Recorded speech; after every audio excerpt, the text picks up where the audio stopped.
Okay, so the class is being recorded, and this is A230A, and my name is Dr. Sameh.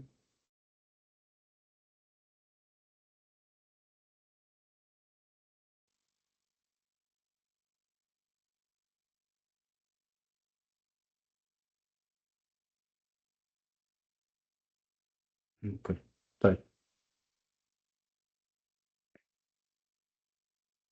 Okay, so what is it that we have on the agenda today? It's Shelley, and obviously Shelley is part of the Romantic movement. We've been talking about the Romantics for quite some time.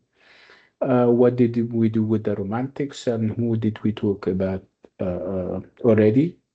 We spoke about the Romantics in terms of background, what they stand for, what their features are, what kind of poetry they used to write.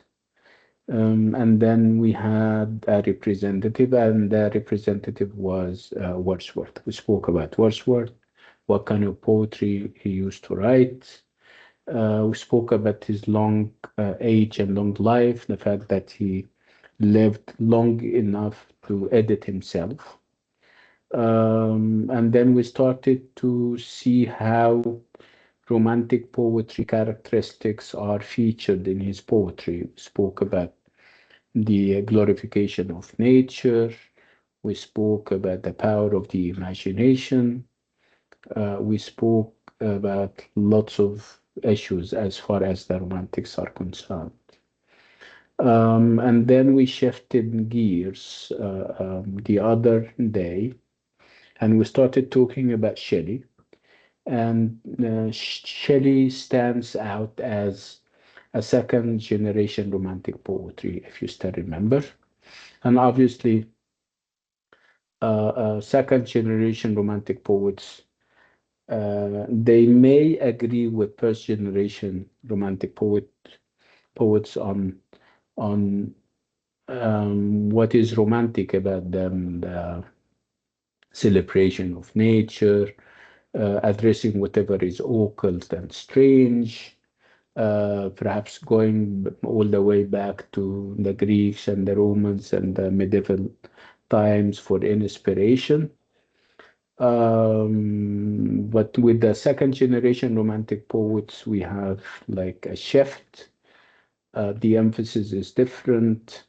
Nature is not their main concern like it was with first generation romantic poets. They have other engagements, they are more politically involved.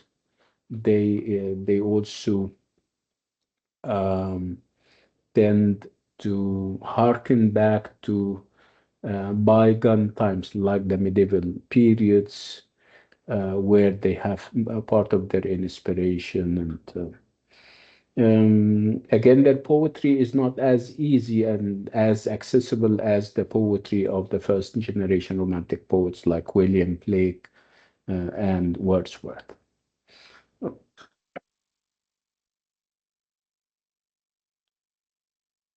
Somebody is asking me about the quiz. If you couldn't attend, you need to go back to the coordinator and ask him. Okay? With this course, I'm only a teacher. So you will have to go to Dr. Mustafa and ask him whether there is a makeup or not. Again, I'm talking about the romantic poetry, and I'm addressing myself to the second generation romantic uh, poets, and the representative this time around is Shelley. We spoke about Shelley the other day too. We spoke also about two of his poems. One of them was To the West Wind, and the other was To a Skylark. And it was clear from those poems that Shelley is concerned with the vocation of the poet. Where does the poet stand in relation to the other elements of nature, whether the poet amounts to something or what? And there is always this comparison between the poet and elements of nature. At one point, it's the skylark, at another, it's the west wind. Again, those elements of nature normally come up and out in Shelley's poetry as more powerful than the human being, more inspirational, and normally the poet or the persona of the poet seeks their help in propagating his ideas and keeping him alive and immortal. This is what we're going to see with these two poems, and then we shift gears and take another a couple of poems, and one of them is about Shelley as being a political radical, politically engaged, and a radical poet, and the other is about history and the poet bearing witness to history. So these are the four poems that we are doing. This time around, we're going to do something interesting. When I first started talking to you about poetry, I said it's always good to listen to poetry heard or you recite it yourself. It can be more meaningful, it can be more interesting and more enjoyable if you listen to poetry recited or if you recite it yourself. The idea of hearing it out loud, I mean, being loud, is obviously a pleasure that lots of us forego by only reading it.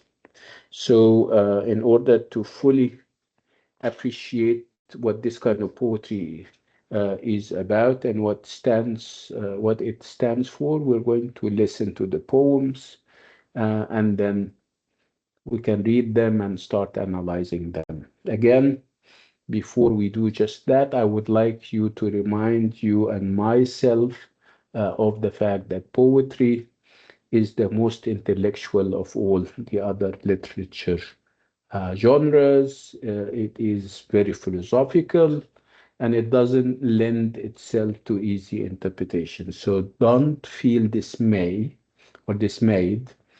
if you don't understand a poem from the first time. Poetry um, takes time. And of course, the more reading you make or you engage in when it comes to poetry, the more experienced you are, it gives you the opportunity to appreciate it even more. Again, so I don't want you to get dismayed if you don't understand a poem from the first time or even from the second time. You need to also remember that sometimes they say that only the poet knows what he is talking about.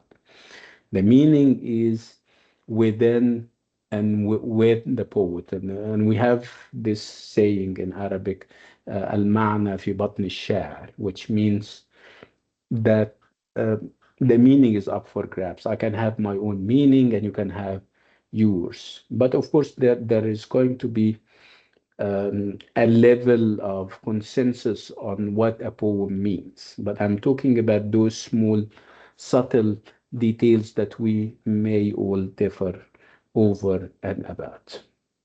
So the first poem that we'll have is To a Sky Lark, again by Shelley. We're going to listen to it and then we're going to read it and start analyzing it. Again, remember that when poetry, unlike other genres, is rhyme, there is rhyme that you need to detect with your ears. There are rhythm that you need to also detect and feel with your ears and your other senses. There are images that you need to kind of think of.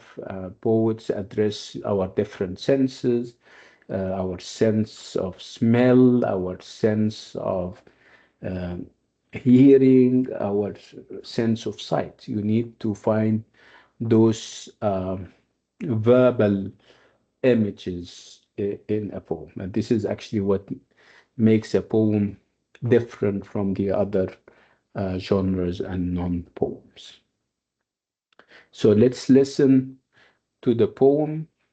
Let's first of all enjoy and appreciate it, and then analysis comes after that. We're starting with To a Sky Lark. So are we ready? So it's listening that we're doing right now. What is it that we're going to listen to? We are going to listen to somebody recite and read To a Skylark out loud. I need to check with you first whether you will be able to hear it or not. Just give me a second.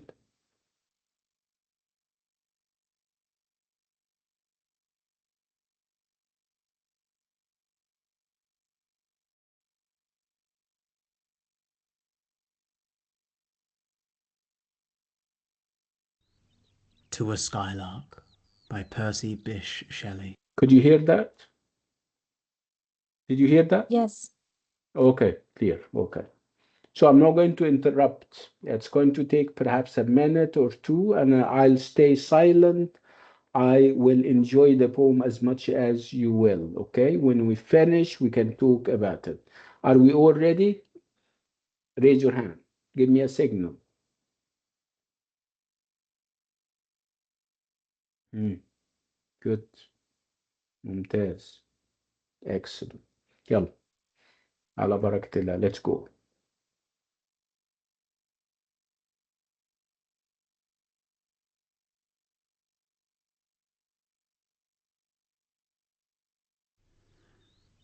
To a Skylark by Percy Bysshe Shelley.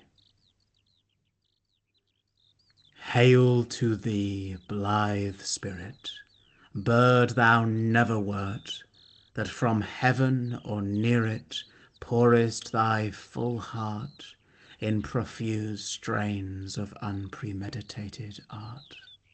Higher still and higher from the earth thou springest like a cloud of fire. The blue deep thou wingest, and singing still dost soar, and soaring ever singest.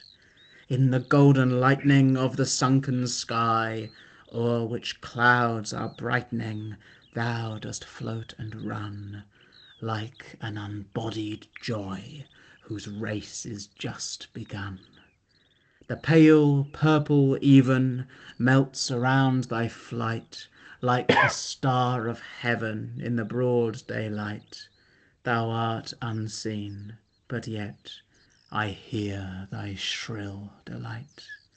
Keen as are the arrows of that silver sphere, whose intense lamp narrows in the white dawn clear, until we hardly see, we feel that it is there. All the earth and air with thy voice is loud, as when night is bare from one lonely cloud, the moon rains out her beams, and heaven is overflowed. What thou art we know not, what is most like thee? From rainbow clouds there flow not drops so bright to see, as from thy presence showers a rain of melody.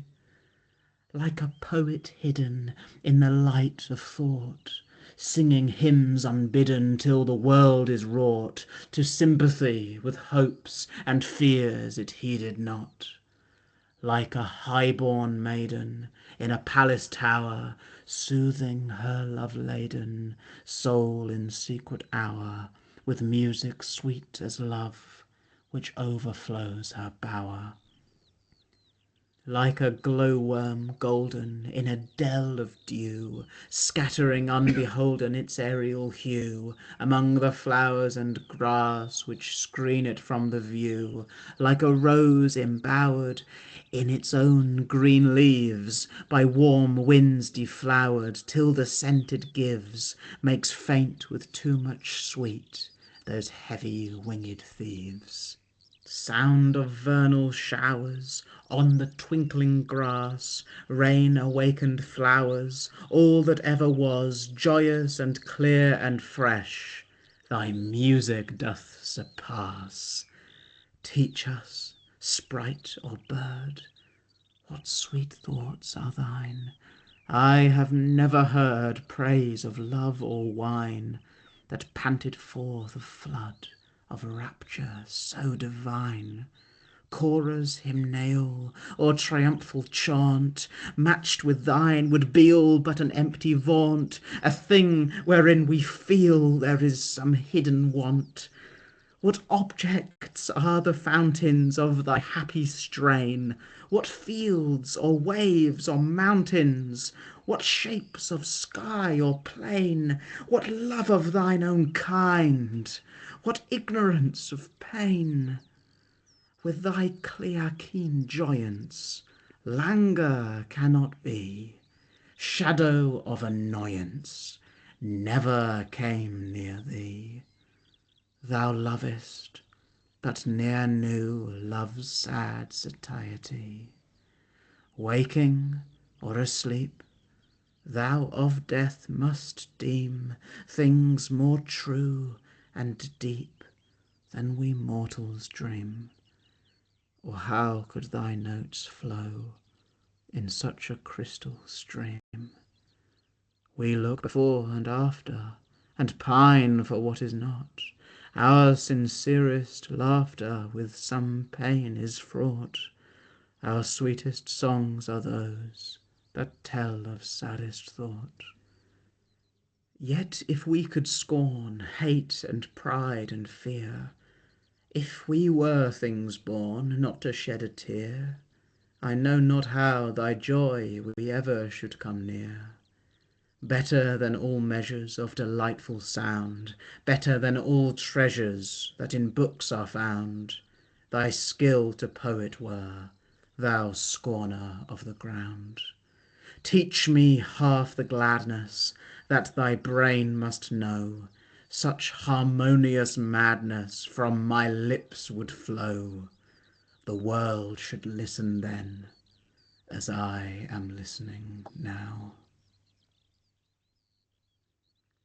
Thank you for listening.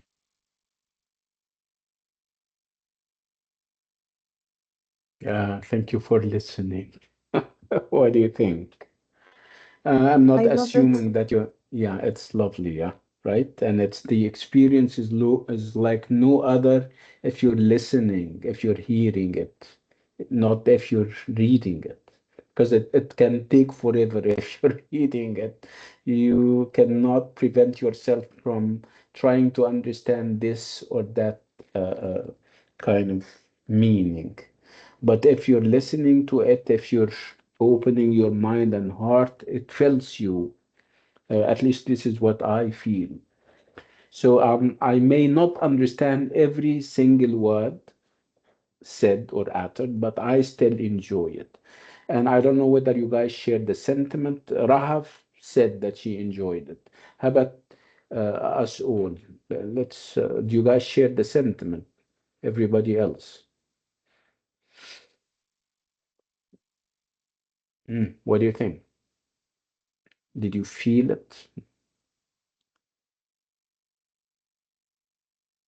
Mm.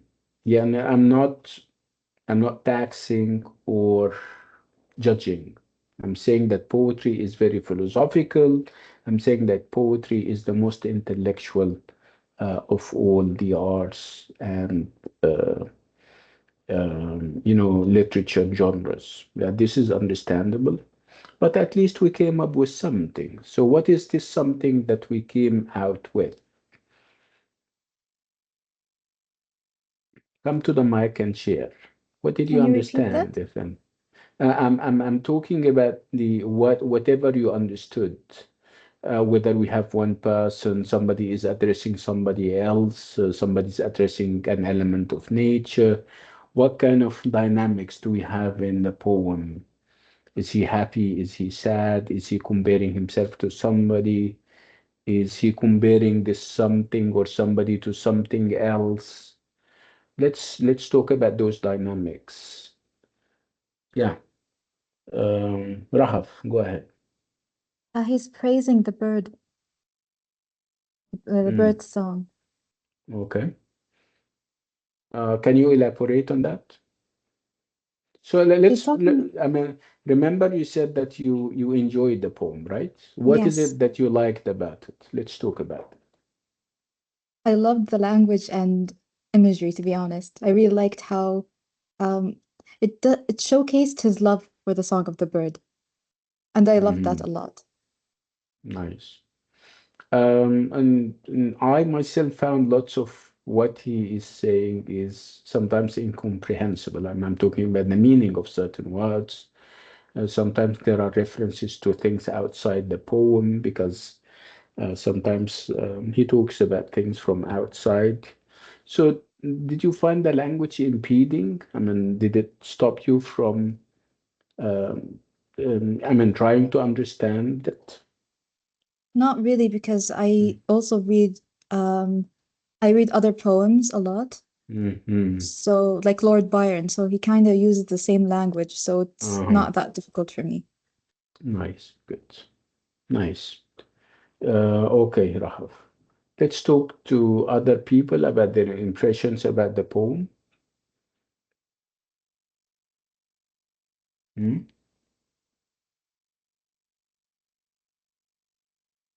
What do you think of the length? It's a little bit long, right? How do you approach poetry? Do you approach poetry the same way you approach a newspaper article, a story in a newspaper? No, Mhm. Obviously, you need to concentrate more, right? With poems, of course. Nice. not necessarily. For me, when I approach poems, Hmm. I prepare my mind. I need to have a clear space of mind for the imagery, because Hmm. sometimes fiction doesn't really use that much imagery, but poetry, it's like rich with it. So you need more mental power instead of just sitting there and consuming it, in my opinion. You mean this is what I'm trying to say? I'm trying to say that it's with poetry, you need to perhaps focus more so that you nothing is missed. You don't miss um, like a clue or a hint here or there, whether it's on the level of the music or on the level of the imagery. And okay, so let's go to another level. Let's talk. Normally, we start whenever we talk about poems, we talk about what uh, um, it communicates in terms of feelings and effects. And then we talk about the meaning. And obviously, the meaning can be expressed in all the genres. What is unique about poetry is that it has its way of conveying this kind of meaning.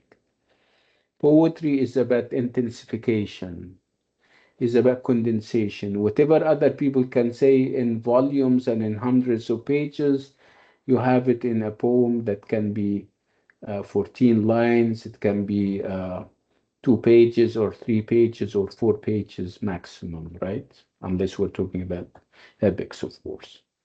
So again, it's this intensification, this condensation, and also this ability to play with the language and also with the structure of the sentence, where you don't normally have those very straightforward structures where you're starting with the subject and then a verb and then the rest of the sentence. You can have this structure or this organized jumbled down for a certain effect. So these are things and subtleties that you need to also know about poetry, so that you don't feel surprised when you see them happening in a poem.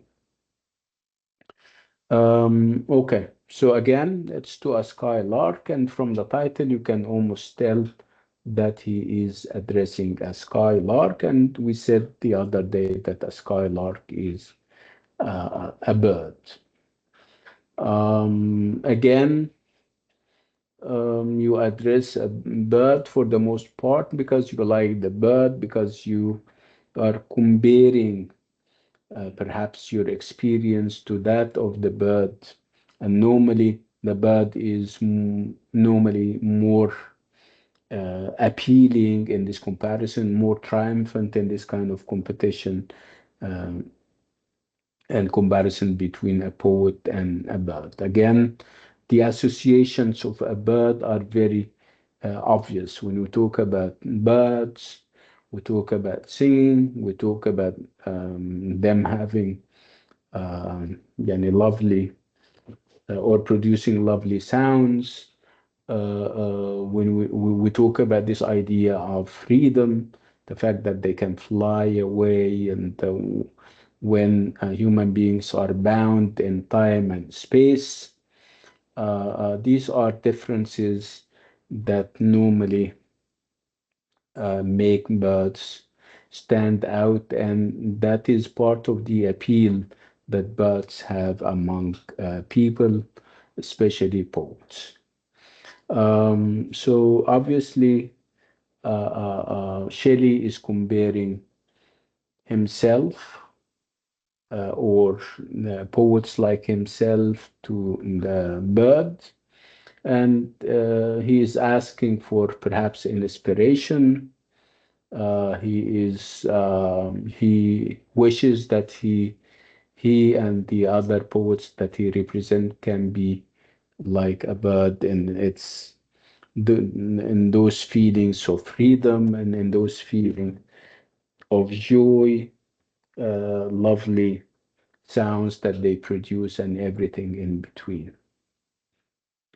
We're going to read the poem. Now that we have heard it, I would like you to read it one more time. And I think this time around it would take less time simply because this is perhaps our third time to kind of either read it or listen to it read to us. Let's read it one more time, and I would like you to focus more on the meaning. I would like you to also focus more on the different types of stanzas, whether they are consistent in terms of length, whether there are variations, the kind of verbal imagery that he is using, whether he is keeping a rhyme scheme, or is it free verse that he is using. And I'll give you 3 minutes for that. Let me share the poem, and we are on our way. Give you 3 minutes, everyone. Yeah, this is the poem, and I'll be moving um, because it's long. I mean, the screen cannot capture the whole poem, so I'll be moving from one section to another. Yeah, go ahead. You guys have 3 minutes from now. If you would like me to make it even bigger, you need to ask me. This is how big it can be. Go ahead.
So teach me half the gladness that thy brain must know.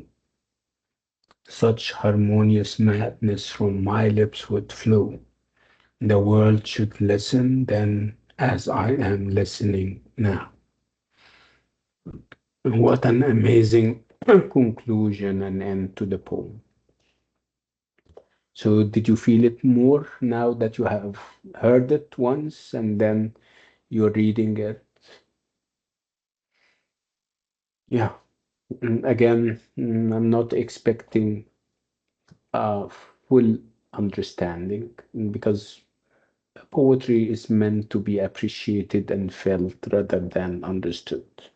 Again, I'm stressing the fact that the meaning can be expressed in different forms and genres, but it's the artistic structure and architecture of the poem that can make all the difference. And this is actually what we all felt in the poem.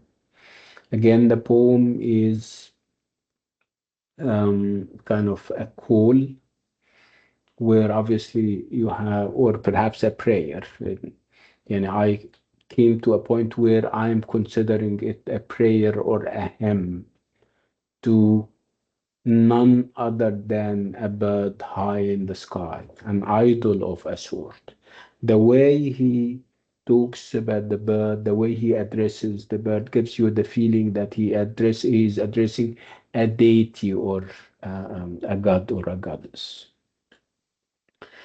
So what is it that he likes about the bird? What is it that the bird has but he doesn't have as a human being, first of all, and as a poet above all else? Yeah, let's talk about it. Let's engage and talk about it. Yeah, go ahead. I think what he means is that the bird has the possibility to fly, which is like a metaphorical way to achieve freedom. Yeah, this is an aspect, but obviously there is more to it than just freedom, because we're perhaps he's hinting at its power to create and innovate and um, again it's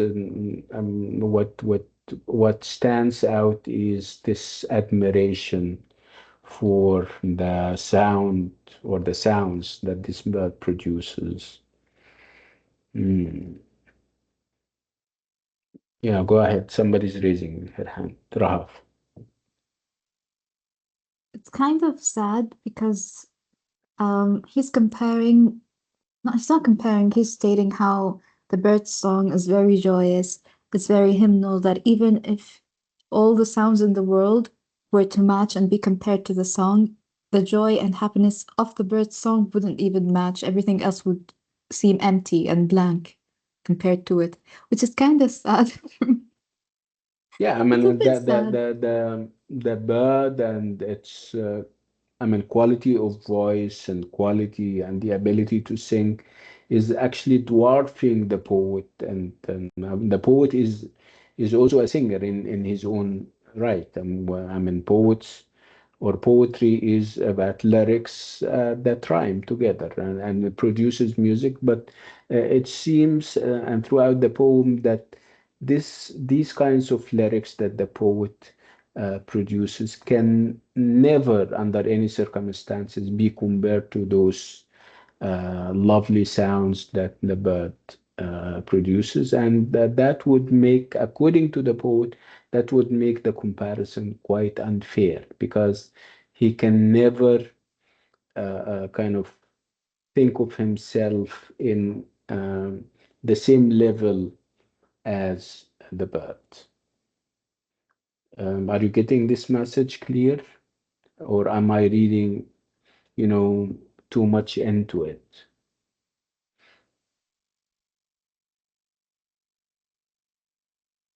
Okay, fine. So we have those comparisons. We have this structural comparison, this big comparison between the poet and the bird, the skylark, and then you have a number of comparisons between the skylark and other elements of nature. I mean, if you have seen, we have the word like getting repeated. Obviously, the, the poet is comparing the skylark to other elements of nature, and obviously, those comparisons are always in favor of the skylark. Just to remember those comparisons. Do you still remember any of them comparing whom? Yeah, Rahaf, go ahead. He compared them to flowers that are blooming after the rain and a Mm. highborn lady. Mm. Um, what else? Twinkling grass, I think. And also to a redden, I mean, he said something about a poet being redden. I don't know what Oh, what. yes. Mm. So he is A hidden comparing. poet, I think. Yes, yeah. So he is comparing even the bird to poets. And like I said, the comparison is always in favor of the bird. On a higher, on a more abstract level of interpretation, you will find that the poem engages with this idea of the vocation of the poet. Where does the poet stand in the large scheme of things? Is he just another human being? Is he different? And obviously, by comparing himself to a bird like the skylark, the poet is trying to say that the poet is not just another human being. It is true that he cannot be in any way similar on or on the same level as the skylark, but at least he can be compared to one. Again, what combines them or what kind of binds them together would be the ability to produce words that rhyme, that make beautiful sounds, amounting to singing in the two cases. Again, there is this sense of superiority or perhaps inferiority that the poet feels towards the skylark. That's why at certain points he would say to the skylark, teach us this, teach us that. Remember?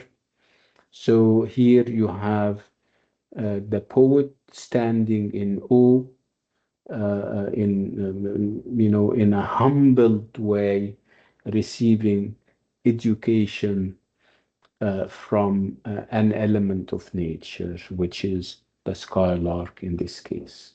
So it's a very beautiful poem, as you can see, full of meanings.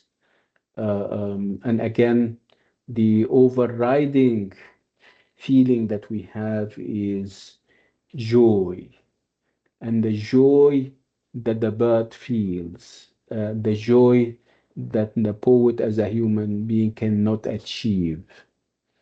That's why he keeps asking, where are you getting all those feelings of joy? What the source of joy is, and stuff like that. Now we're going to move to the second poem, which is also addressing another element of nature. First of all, you're going to hear it, and then we talk about it more. And the poem is none other than To the West Wind. Are we ready? Raise your hand if you're ready. Okay, good. Yeah, let's listen to it.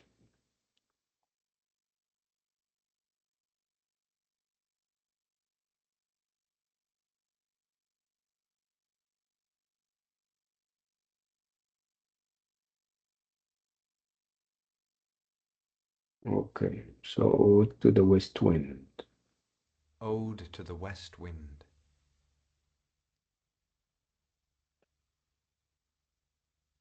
O wild west wind, thou breath of autumn's being, thou from whose unseen presence the leaves dead are driven like ghosts from an enchanter fleeing, yellow and black and pale and hectic red pestilence-stricken multitudes. O thou, who chariotess to their dark wintry bed the winged seeds, where they lie cold and low, each like a corpse within its grave, until thine azure sister of the spring shall blow her clarion o'er the dreaming earth, and fill driving sweet buds like flocks to feed in air with living hues and odours, plain and hill. Wild spirit, which art moving everywhere, destroyer and preserver, hear, oh hear!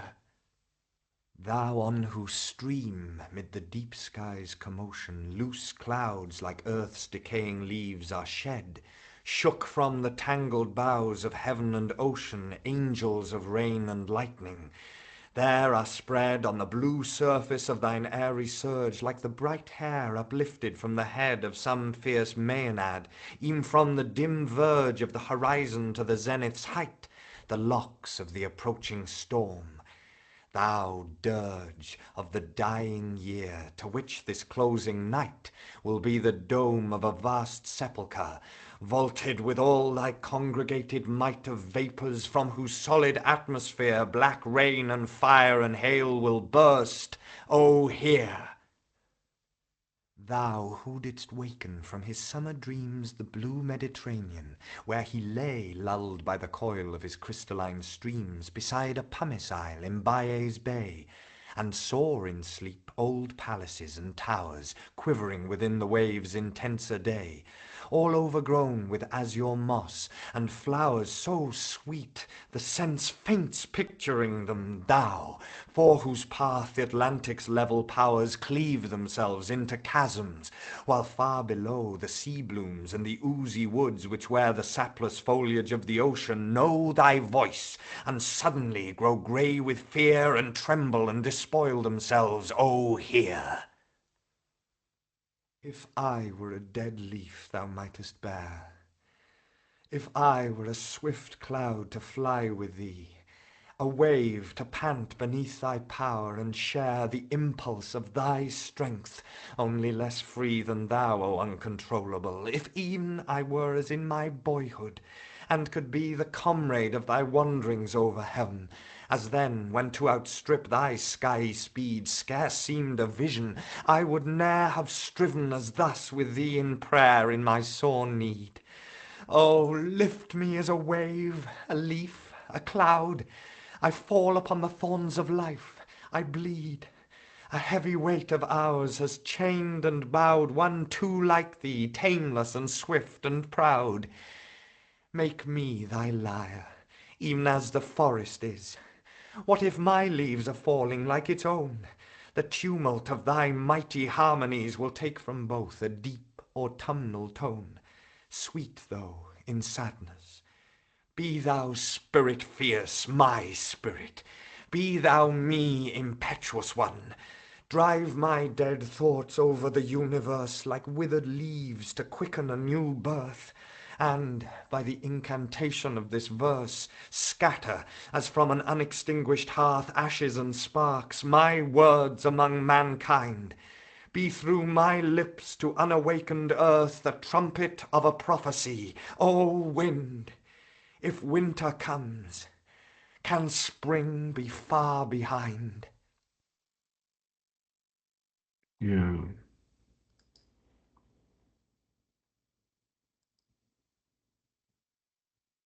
Yeah. What do you think of this one? It's very gothic and passionate. Wait. Can you hear this? Wait. Yes, we can. Wait. Wait.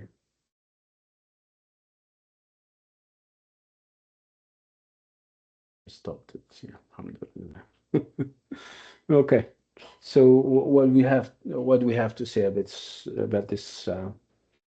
Do we agree that it's another lovely song? Not song. Actually, it's a song. It feels like one, but it's a poem, a long one. Let's have Maryam and then go all the way to Rahaf. Yeah. To me, it sounds so dramatizing, and it's hard for me to tell whether it's about love or even aggression, because it sounds both lovely, passionate, and also like aggressive, considering how dramatizing it sounded. And I think it's since it's about the voiced by I, like first speaker, first pronoun, Mm, and I mm, think the speaker is talking to the wind. He's describing how like strong it is, but I'm not mm. sure what exactly he's talking about. Yeah, yeah, at least you established the fact that it is about a wind that he is addressing, and it has those, you know, mixed feelings of, softness and aggression, right? Yeah, that's interesting. Yeah. Rahaf? I think it's gothic in some sense. Mm, Don't you agree? I agree. Yeah, that's yeah. When you look at the wind, the wind is not only a preserver of your ideas and thoughts. This is actually what he wanted the wind to do, to give him immortality through his poetry. The wind is asked to kind of take those ideas and spread them, and if they get kind of carried away here and there, that means that they will live on and on and on.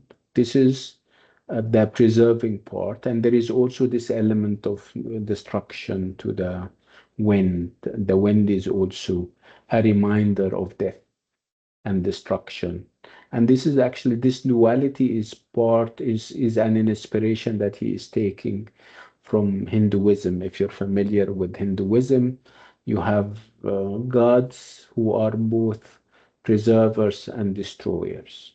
And perhaps in order to kind of start something, you need to destroy something else. I mean, people need to die for other generations to come out, and it's this duality of life that he is perhaps hinting at.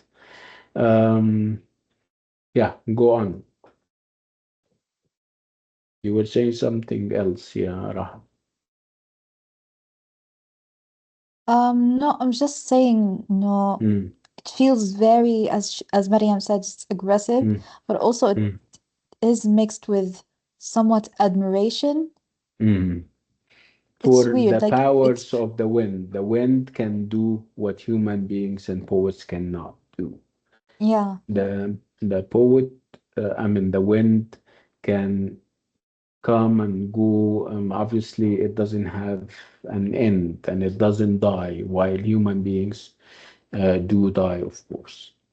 So again, he starts off by kind of unpacking what the wind is all about in its duality, the fact that it preserves especially the seeds, and it also destroys sometimes when it comes and it hits the trees, and the leaves fall and everything. But he is keeping to its ability to carry away and to carry with it leaves, and he wants the wind to do this with his poetry and his ideas. So if I ask you about, if you have to kind of uh, pick a favor, would you go for the first one or this one? I like this one more. Mm. Okay, Mariam.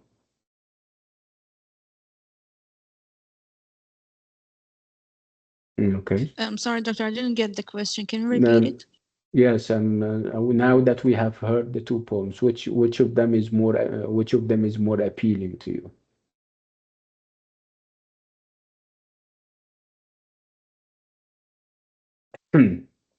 I think the first one to me. The first one. Okay. So again, I mean, we have the poet here appealing to two different elements of nature, right? What perhaps binds the two elements of nature together would be the idea that they are free. They are not chained. like human beings. They are not bound in the ground or on earth, where the wind is, of course, um, it's something that I don't know where the wind is, obviously, but it's not uh, um, as grounded as human beings are. And of course, the bird is high in the sky. So again, we're talking about the poet and human beings being chained to the ground, being grounded, while other elements of nature have this high sense of mobility. They can move here and there. They can fly high in the sky or move from one region to another. It's a lovely poem, as you can see. And again, it's a little bit long. In order to fully understand and appreciate it, you need to kind of read it more than one time. And again, I keep repeating that poetry is philosophical and is very intellectual, and it needs and requires patience. Don't get fed up with the so many words that you miss in terms of that comes with the territory, like they say. Poetry is not about understanding as much as it is about feeling, and it's about you know it's about joy in the delight that comes with it. Let's move to a third poem, and and with the third poem that we're going to read, listen to together, we're moving to a different terrain where the focus would be on the political aspects or the political side of Shelley. Um, I can give you up to 10 minutes, and then when we come back, we can resume. So I'll give you a 10-minute break, and I'll see you in 10 minutes, everyone. Okay? Okay, thank you. Yeah, Yeah, okay. 10 minutes.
Hello, are we all here?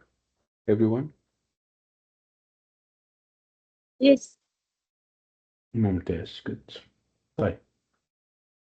Now we're still talking about Shelley, this very interesting poet. We have finished To a Skylark and Ode to the West Wind, and now we're moving to another يعني kind of um, yardstick in his life and career. Um, we're going to address his political activism as shown in some of his poetry. And the poem that we have for him is England in 1819. So have you ever, and I don't know whether I have touched on this poem the other day or not, but if I haven't, are you familiar with this poem? England in 1819 by Shelley.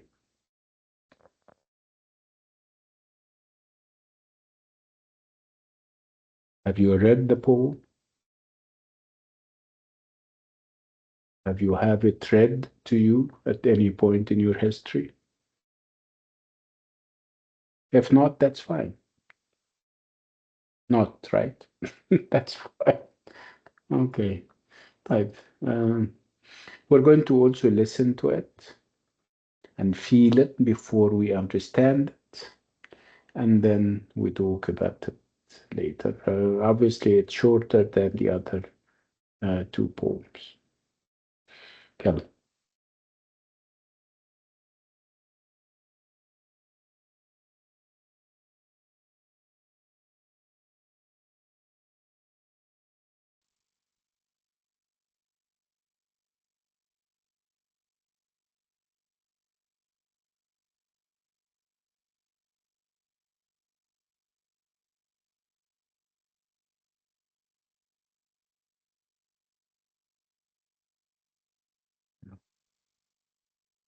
Princes, the dregs of their dull race, who Can you hear? flow through public scorn, mud.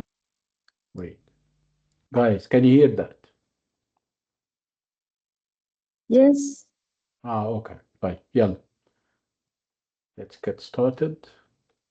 Bismillah. An old, mad, blind, despised and dying king. Princes, the dregs of their dull race, who flow through public scorn, mud from a muddy spring.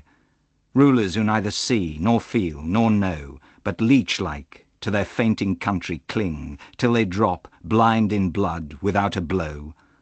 A people starved and stabbed in the untilled field, an army which liberticide and prey makes as a two-edged sword to all who wield. Golden and sanguine laws which tempt and slay, religion Christless, godless, a book sealed, a senate, time's worst statute unrepealed, are graves from which a glorious phantom may burst to illumine our tempestuous day. That was quick, huh?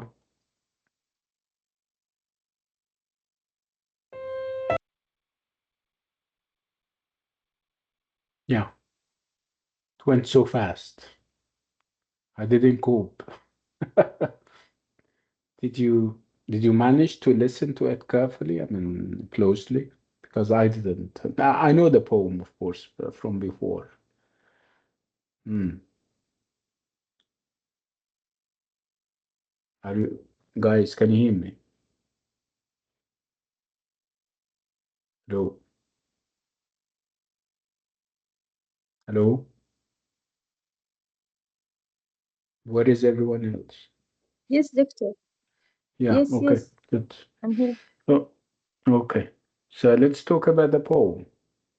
Whatever you understood.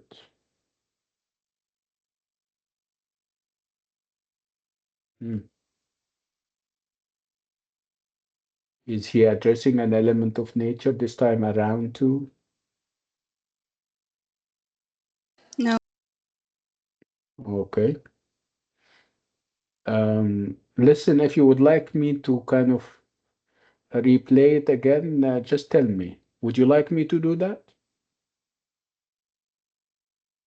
Yes, I think that'll be better. Yeah, it was very fast, right?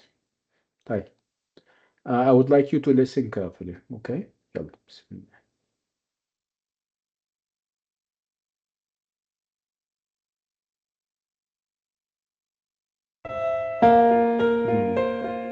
No, not this one. What did I do?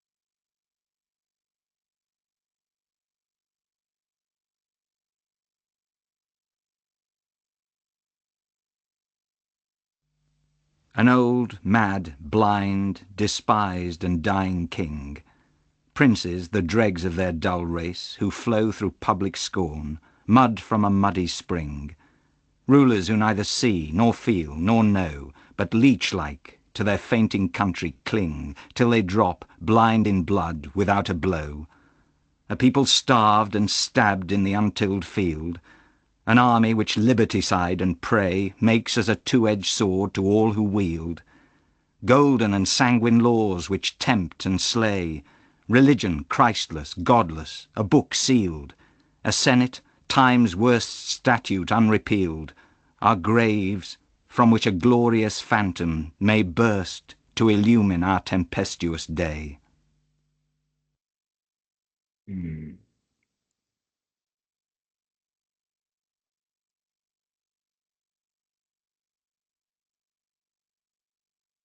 Okay,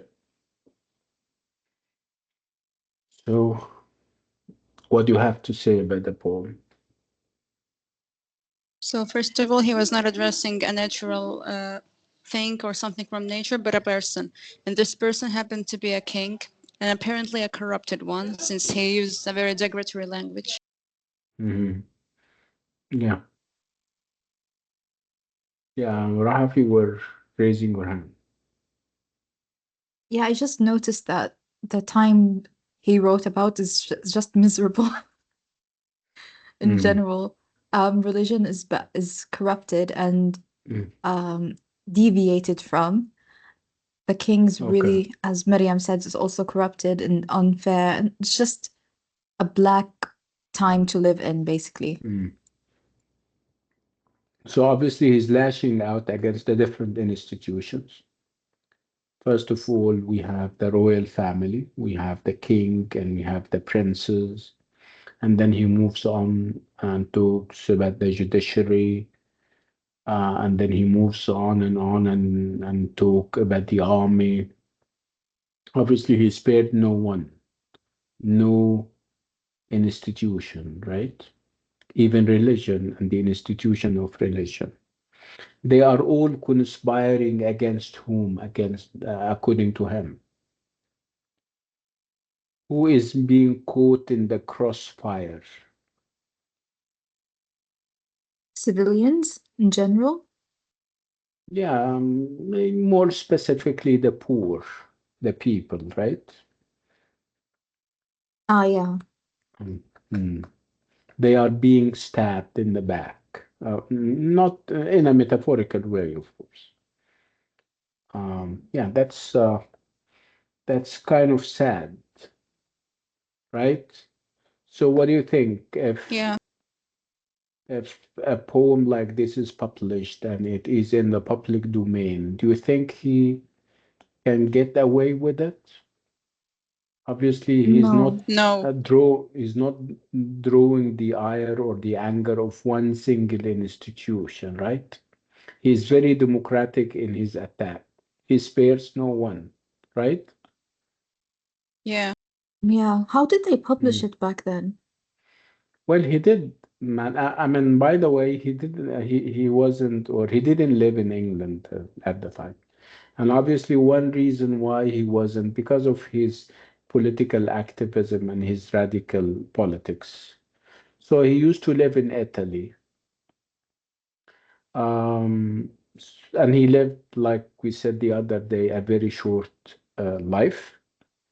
He died very young, and obviously, when you die and you have kids and you have this kind of radicalism obviously your parents bear the grunt and they pay the price. And this is exactly what happened. Obviously, when he died, his poetry was all anti-establishment, anti-government, and of course, it was very, I mean, his poetry is more or less was banned. And even if it wasn't banned, no publisher would publish it for his family. So that's why his wife, Mary Shelley, started to be apologetic about his poetry. Apologetic in the sense that she started to edit his work before publishing it and putting it or the poems in collections. She started to write prefaces and kind of introductions explaining his poetry, referring to this or that, um, kind of phrase or sentence, saying that he didn't mean what you guys think he meant.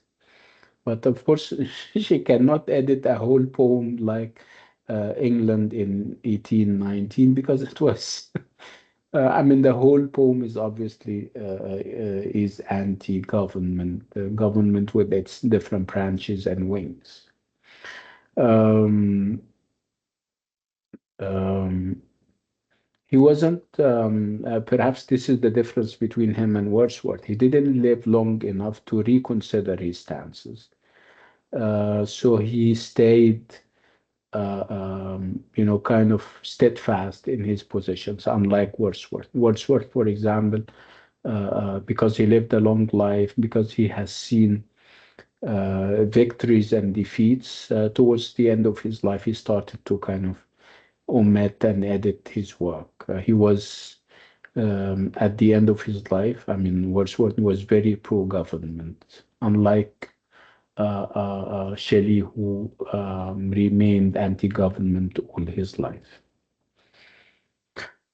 Um, so it's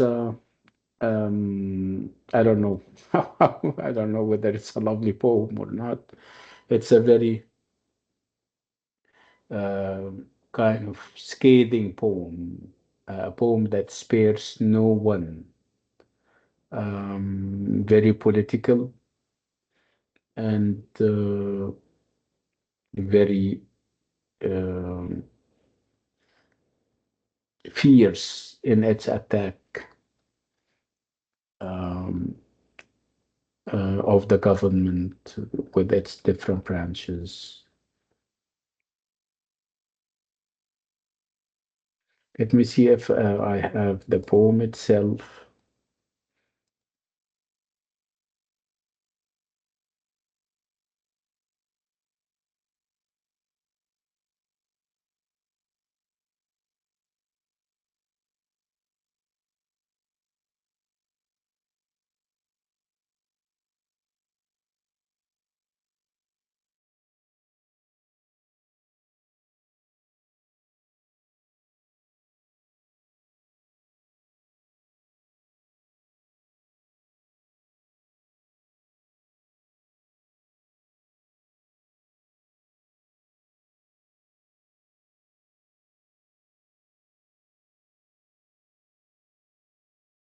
Wait. Wait.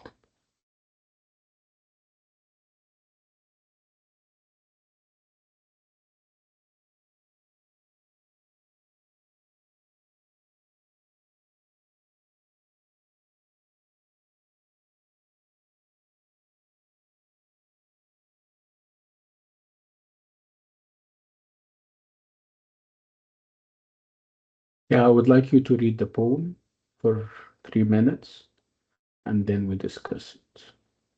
Yeah, go ahead.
Okay. Yeah. Can we talk about it? What more can you say about it? Hmm. Yeah, go ahead, Ra. He didn't just scorn the government. He said what they're doing, like the royal family, how they didn't really know what is happening with the people, and just clinging to their country for status and just power and ruling. They didn't know and didn't care really about the people they're ruling over, for example. Yeah, that this is an aspect, right? This is talking about royalty, right? Okay, so we're talking about other aspects and other wings of the government, other branches that he didn't spare, like the institution of religion, like the judiciary, The Senate rela too, the army.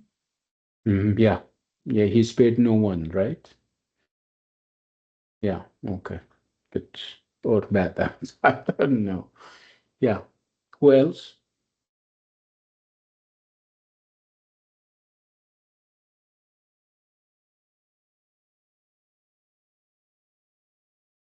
Hmm.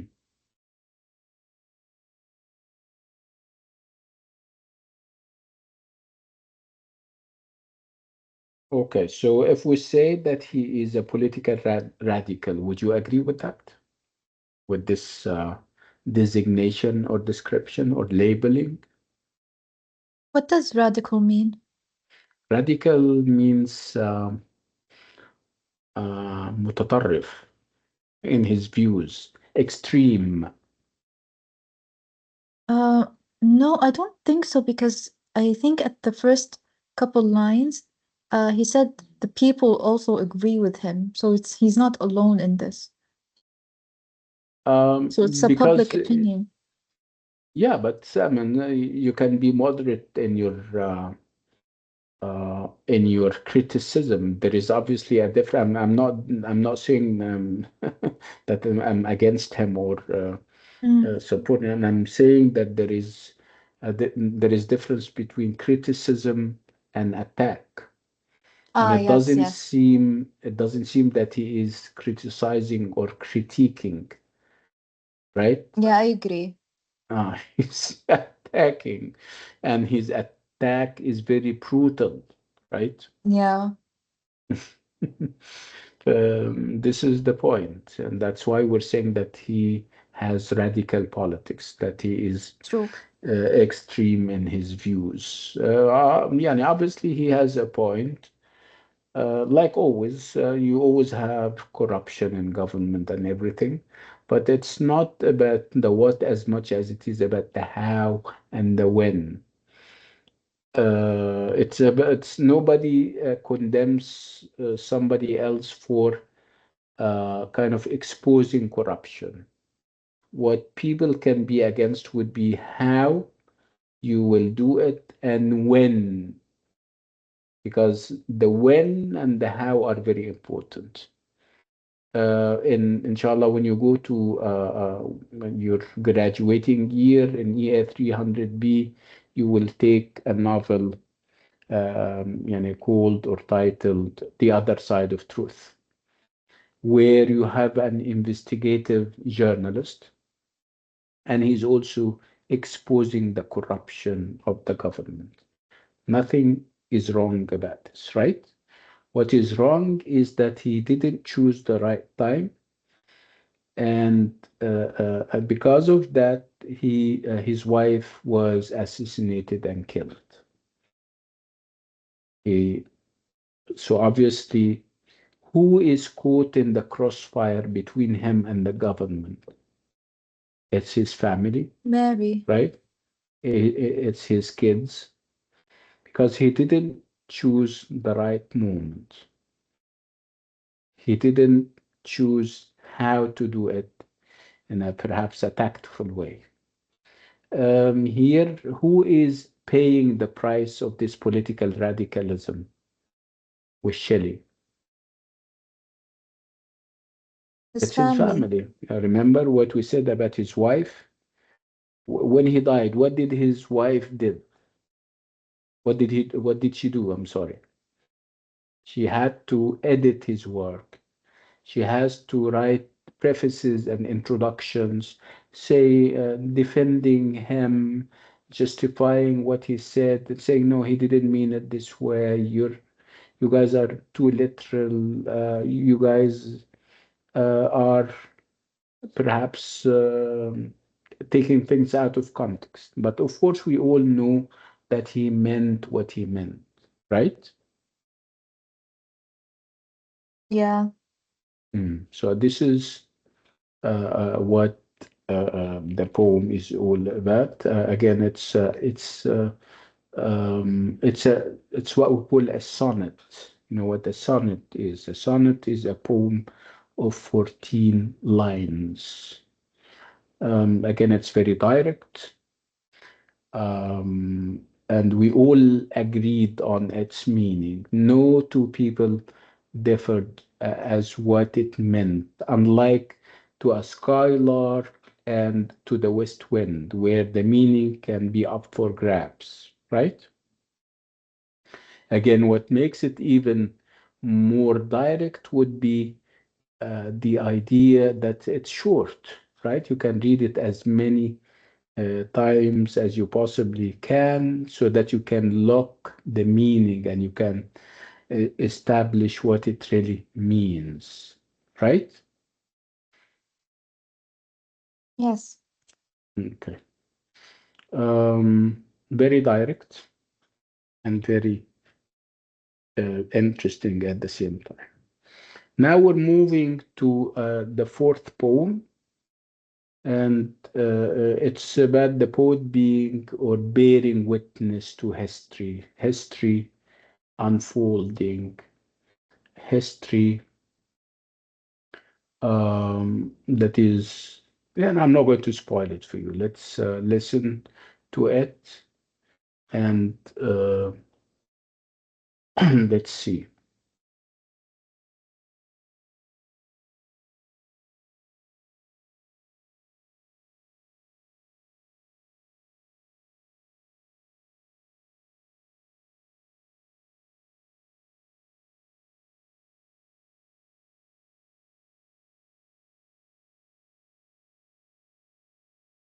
Can you hear that?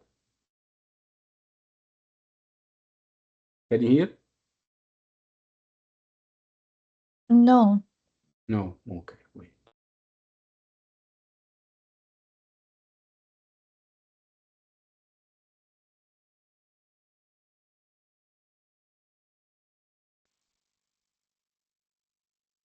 Yalla, go ahead.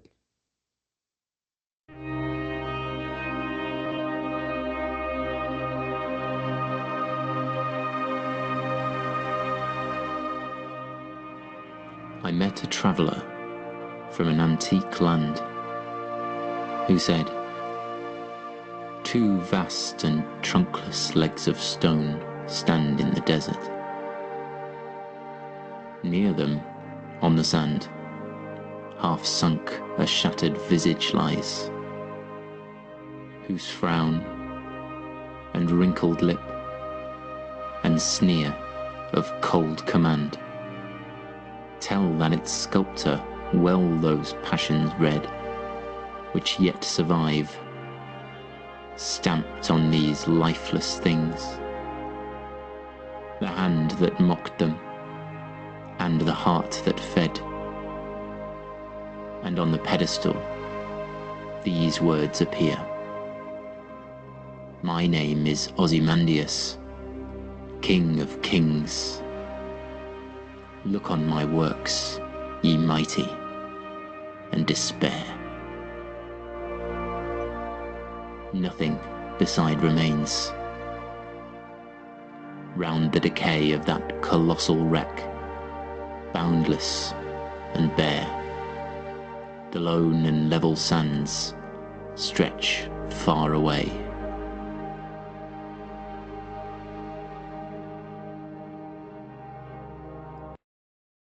Yeah.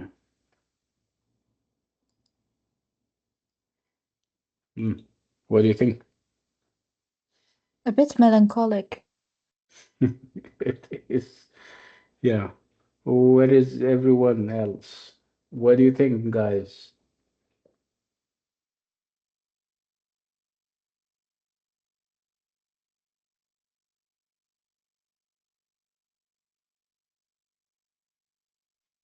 Okay, what would be the theme? What is it that he is trying to communicate to us? For me, I think the message was that even great things, with time they fail and disappear. Mhm. The vanity of human wishes. So no matter how big or high you are doomed to death. You are reduced to ashes eventually, right? Dust. Yeah, What an end to the class today. Mm, very, depressing. yeah, very depressing indeed. Yeah, this seems to be the message, and I would like to replay it again, and I would like you this time around to kind of examine and watch or listen to its different parts. Let's listen one more time and see.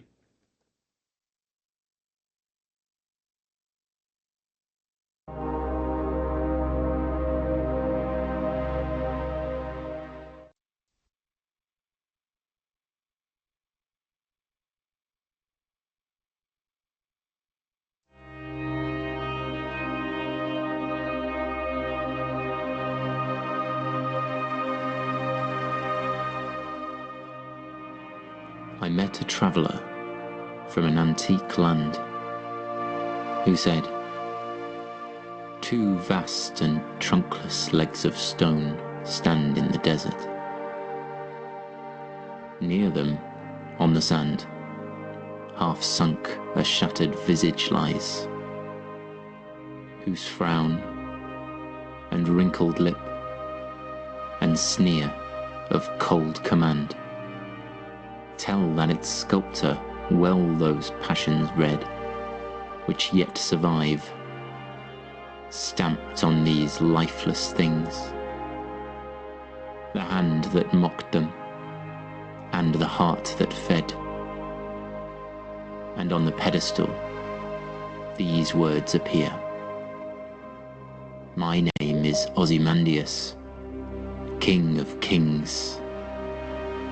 Look on my works, ye mighty, and despair. Nothing beside remains. Round the decay of that colossal wreck, boundless and bare, the lone and level sands stretch far away.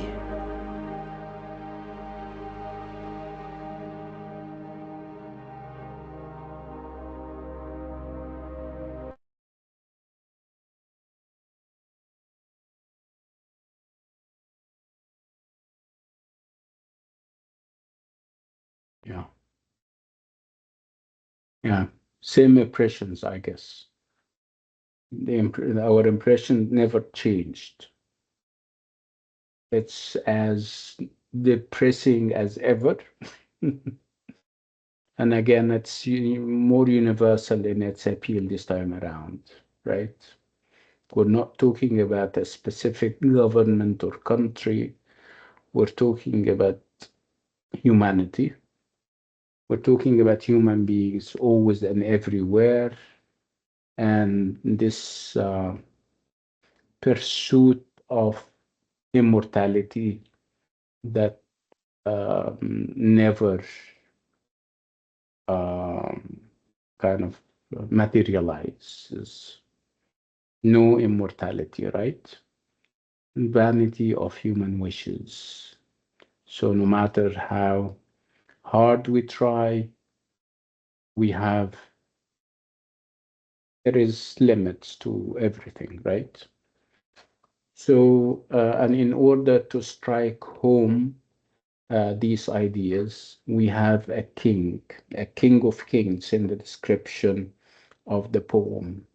And this is none other than Ramses II, the high and mighty Egyptian pharaoh or king. Where is he now in the poem? He is in the middle of the desert. And obviously, we're not talking about his bones, and because obviously they are now no more. We're talking about pedestals. We're talking about statues that were made for him. Even the pedestals and the statues are they crumbled down, they broke, and they are now in the middle of the desert, scattered. You have the head in one area, the legs in another. Again, this is that would be a very sad state of affairs for a king or a king of kings. Again, nothing is more powerful than death. This is what he is trying to say. No matter how great you are, how mighty you are, this is where your life, your destination ends. It's um, here, under the ground, um, in the dust, and obviously, um, you amount to nothing as a human being. So it's an invitation, obviously, whether for kings and people in high places, or even for ordinary people. Everybody has to humble down and come to the realization that our life is short, and our days run as fast as the sun. Like I think this was Robert Herrick at one point saying this in the 16th century or so, or 17th, I don't remember. So again, it's an invitation to people. Please be, be aware of your limitations. You are a human being, and uh, and this is the end of it. Live your life in a kind of, I mean, remember that there is an end eventually, and that you will die, regardless of your greatness, whether based on big, careers or uh, government. Everybody dies at the end. Everybody has to have this end. So this is what the poem is all about. It's a poem where the poet bears witness to history. Um, it's about history and the lesson that we're set to learn uh, uh, from. And what seems to be the lesson? The lesson is life is short, no matter how long it is. For some people, that glory is ephemeral. Glory is very short-lived, and what counts eventually would be your good deeds, what people remember about you, especially if you are on the right side of history, doing good things, being a good ruler, and all those kinds of things. This is another interesting poem reminding us all that we need to humble down. We need to realize that fighting for material things will never lead to immortality. Immortality is impossible for human beings. Um, Interesting poem. So, what do you think? If you have to choose between the four poems, which of them is your favorite? I like Ode To to the West me, Wind the and this Skylark. one. Yeah. Okay, let's start with Rahaf and go all the way to Mariam. I like Ode to West Wind and this one, the last one. Okay. طيب. We'll come back to you so that you can tell us why. You Mariam. To me, I think it's the Skylark because it's the one that I mostly understand, and it seems more simple. And I'm a fan of simple things. I don't like complicating. But it was so long. Yeah, just I remember. Still, Are you? but the language is still more comprehensible for me. How about the two poems that we have just read, whether we're talking about Ozymandias or England in 1819? I gotta They admit, are, they're both powerful, but still, but you need a sad lot of. and I mean it's also they are very depressing, Yeah. reminding you of what you don't want to remember, right? Yes, exactly. And I'm a very sensitive Vanity. person, so I'm not really into this dark stuff. Okay, thank you. Raf? Yeah, I like more intense things. I mean, you said, So I don't remember what you said. You said that I you like the Ode like. to the West Wind and Uh, Ozymandias So why Ozymandias? because it's realistic in terms of humanity and things like that. I like that type of things, especially if they were a bit melancholic. I don't know why, but I like it. How about the other one? You said that you also like To a Skylark. No, I liked Ode to the West Wind more. Ode to the Yeah, West Wind. Why is it that? felt intense and gothic for me. It mixed a lot of imagery, like graveyards and things like that, like dead things and autumn and cold things, as well as softer things. And the passion in it in general, it's really suitable for me. Nice. Let me ask you about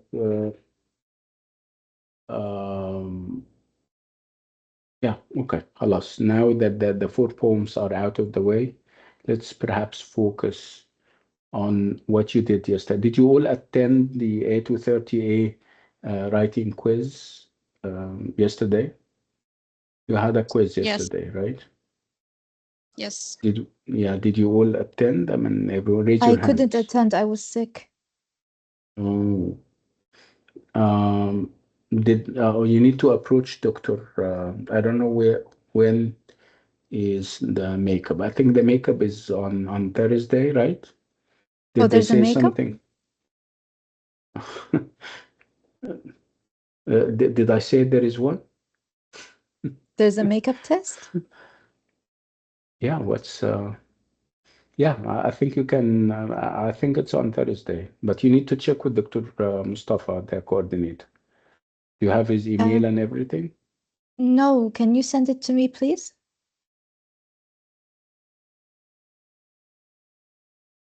If you're talking, we cannot hear you, Mary, Rahaf. Yes, I don't have his email. Can you send it, please?